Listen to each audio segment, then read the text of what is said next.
To Stag at the pool. A stag saw his shadow reflected in the water, and greatly admired the size of his horns, but felt angry with himself for having such weak feet. While he was thus contemplating himself, a lion appeared at the pool. The stag betook himself to flight, and kept himself with ease at a safe distance from the lion, until he entered a wood and became entangled with his horns. The lion quickly came up with him and caught him. When too late, he thus reproached himself, "Woe is me! How have I deceived myself? These feet which would have saved me I despised, and I gloried in these antlers which have proved my destruction." What is most truly valuable is often underrated. The Fox and the Mask. A fox entered the house of an actor, and rummaging through all his properties, came upon a mask, an admirable imitation of a human head. He placed his paws on it, and said, "What a beautiful head, yet it is of no value, as it entirely wants brains. A fair face is of little use without sense." The Bear and the Fox. A bear boasted very much of his philanthropy, saying that of all animals he was the most tender in his regard for man, for he had such respect for him that he would not even touch his dead body. A fox, hearing these words, said with a smile to the bear, "Oh, that you would eat the dead and not the living. We should not wait till a person is dead to give him our respect."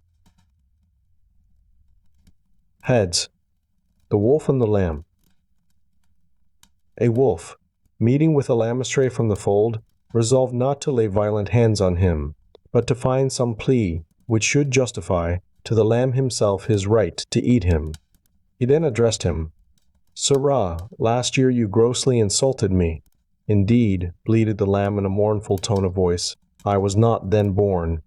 Then said the wolf, "You feed in my pasture." "No, good sir," replied the lamb, "I have not yet tasted grass." Again said the wolf, "You drink of my well." "No," exclaimed the lamb, "I never yet drank water, for as yet my mother's milk is both food and drink to me."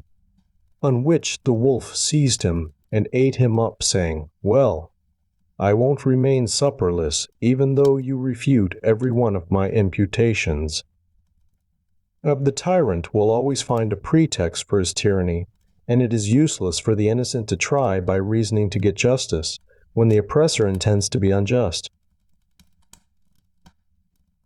The One-Eyed Doe. A doe, blind of an eye, was accustomed to graze as near to the edge of the sea as she possibly could, to secure greater safety. She turned her eye towards the land, that she might perceive the approach of a hunter or hound, and her injured eye towards the sea, from which she entertained no anticipation of danger.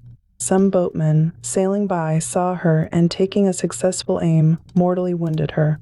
Said she, "A wretched creature that I am, to take such precaution against the land, and, after all, to find the seashore to which I had come for safety so much more perilous." Danger sometimes comes from a source that is least suspected.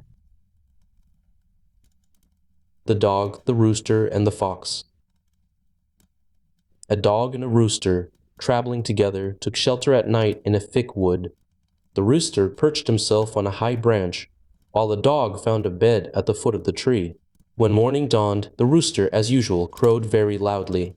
A fox, hearing the sound, and wishing to make a breakfast on him, came and stood under the branches, saying how earnestly he desired to make the acquaintance of the owner of so sweet a voice. "If you will admit me," said he, "I should very much like to spend the day with you." The rooster said, "Sir, do me the favor to go round and wake up my porter, that he may open the door and let you in." On the fox approaching the tree, the dog sprang out and caught him, and quickly tore him in pieces. Those who try to entrap others are often caught by their own schemes. The Mouse, the Frog, and the Hawk. A mouse, by an unlucky chance, formed an intimate acquaintance with a frog.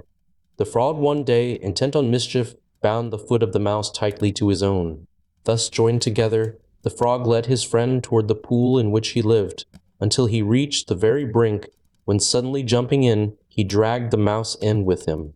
The frog enjoyed the water amazingly, and swam croaking about as if he had done a meritorious action. The unhappy mouse was soon suffocated with the water, and his dead body floated about on the surface, tied to the foot of the frog. A hawk observed it, and pouncing upon it, carried it up aloft. The frog, being still fastened to the leg of the mouse, was also carried off the prisoner, and was eaten by the hawk. Harm hatch, harm catch. The Dog and the Oyster.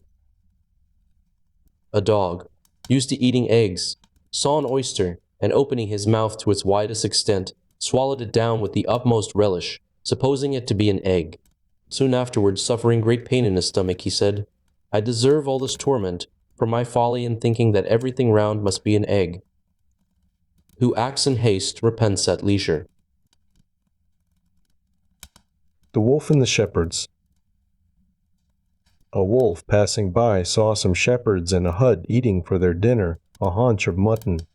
Approaching them, he said, "What a clamor you would raise if I were to do as you are doing." Men are too apt to condemn in others the very things they practice themselves. The Hares and the Frogs. The hares, oppressed with a sense of their own exceeding timidity, and weary of the perpetual alarm to which they were exposed, with one accord determined to put an end to themselves and their troubles by jumping from a lofty precipice into a deep lake below. As they scampered off in a very numerous body to carry out their resolve, the frogs lying on the banks of the lake heard the noise of their feet, and rushed helter-skelter to the deep water for safety. On seeing the rapid disappearance of the frogs, one of the hares cried out to his companions, "Stay, my friends, do not do as you intended, for you now see that other creatures who yet live are more timorous than ourselves." We are encouraged by seeing others that are worse off than ourselves. The Lion and the Boar. On a summer day, when the great heat induced a general thirst, a lion and a boar came at the same moment to a small well to drink. They fiercely disputed which of them should drink first, and were soon engaged in the agonies of a mortal combat. On their stopping on a sudden to take breath for the fiercer renewal of the strife, they saw some vultures waiting in the distance to feast on the one which should fall first. They at once made up their quarrel, saying, "It is better for us to make friends than to become the food of crows or vultures, as will certainly happen if we are disabled." Those who strive are often watched by others who will take advantage of their defeat to benefit themselves. The Mischievous Dog. A dog used to run up quietly to the heels of those he met and to bite them without notice. His master sometimes suspended a bell about his neck, that he might give notice of his presence wherever he went, and sometimes he fastened a chain about his neck, to which was attached a heavy clog, so that he could not be so quick at biting people's heels. The dog grew proud of his bell and clog, and went with them all over the marketplace. An old hound said to him, "Why do you make such an exhibition of yourself? That bell and clog that you carry are not, believe me, orders of merit, but, on the contrary, marks of disgrace, a public notice to all men to avoid you as an ill-mannered dog. Those who achieve notoriety often mistake it for fame." The Quack Frog. A frog once made proclamation to all the beasts that he was a learned physician and able to heal all diseases. A fox asked him, "How can you pretend to prescribe for others when you are unable to heal your own lame gait and wrinkled skin?" Those who pretend that they can mend others should first mend themselves, and then they will be more readily believed. The Donkey, the Fox, and the Lion. The donkey and the fox, having entered into a partnership together, went out into the forest to hunt. They had not proceeded far when they met a lion.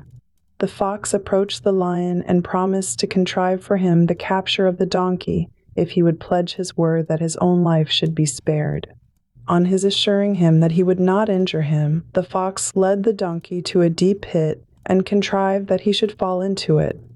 The lion, seeing that the donkey was secured, immediately clutched the fox and then attacked the donkey at his leisure.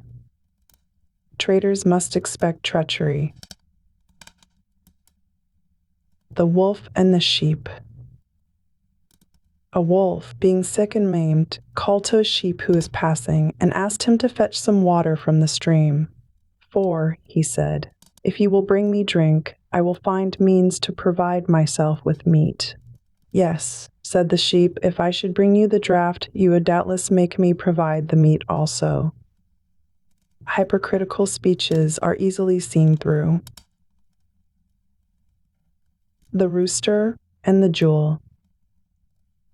A rooster, scratching for food for himself and hens, found a precious stone, on which he said, "If thy owner had found thee, and not I, he would have taken thee up, and have set thee in thy first estate. But I have found thee for no purpose. I would rather have one barleycorn than all the jewels in the world." The two pots. A river carried down in its stream two pots, one made of earthenware and the other of brass. As they floated along on the surface of the stream, the earthen pot said to the brass pot, "Pray keep at a distance, and do not come near me, for if you touch me ever so slightly, I shall be broken in pieces, and besides, I by no means wish to come near you." Equals make the best friends. The Gnat and the Lion. A gnat came and said to a lion, "I do not the least fear you, nor are you stronger than I am. For in what does your strength consist? You can scratch with your claws and bite with your teeth. So can a woman in her quarrels. I repeat that I am altogether more powerful than you, and if you doubt it, let us fight and see who will conquer." The gnat, having sounded his horn, fastened itself upon the lion and stung him on the nostrils. The lion, trying to crush him, tore himself with his claws until he punished himself severely. The gnat thus prevailed over the lion, and buzzing about in a song of triumph, flew away.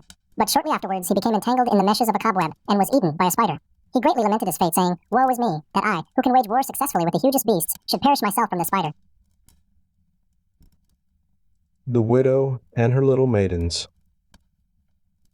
A widow woman, fond of cleaning, had two little maidens to wait on her. She was in the habit of waking them early in the morning at cock-crow. The maidens, being aggrieved by such excessive labor, resolved to kill the cock who roused their mistress so early. When they had done this, they found that they had only prepared for themselves greater troubles, for their mistress, no longer hearing the cock, was unable to tell the time, and so woke them up to their work in the middle of the night. Unlawful acts to escape trials only increase our troubles. The Fox and the Lion.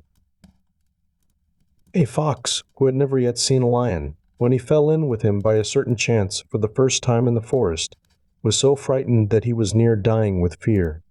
On his meeting with him for the second time, he was still much alarmed, but not to the same extent as at first. On seeing him the third time, he so increased in boldness that he went up to him and commenced a familiar conversation with him. Acquaintance softens prejudices